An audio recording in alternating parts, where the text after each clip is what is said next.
Quand le chef de l'État algérien sort de son silence pour aborder les questions qui fâchent, le verbe est sans détour, le ton particulièrement sec, surtout quand il s'agit du récent rappel à Alger de l'ambassadeur en poste à Paris. La condition du retour de l'ambassadeur est le respect de l'Algérie, un respect total pour l'État algérien. Il faut oublier que l'Algérie a été un jour colonisée par la France.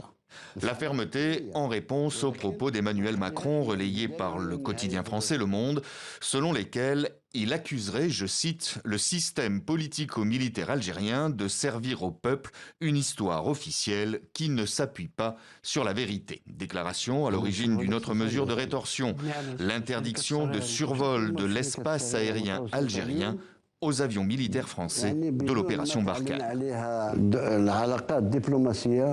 En diplomatie, il n'y a pas de décision irréversible.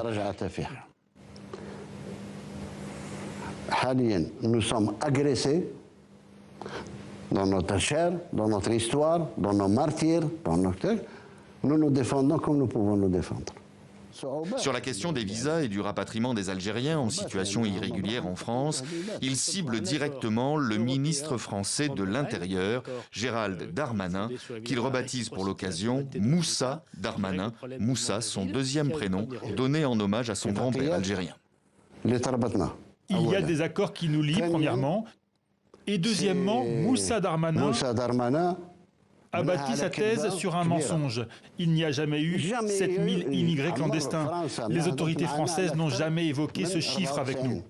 La semaine dernière, Emmanuel Macron déclarait avoir des relations qualifiées de vraiment cordiales avec son homologue algérien, appelant à l'apaisement sur les questions mémorielles.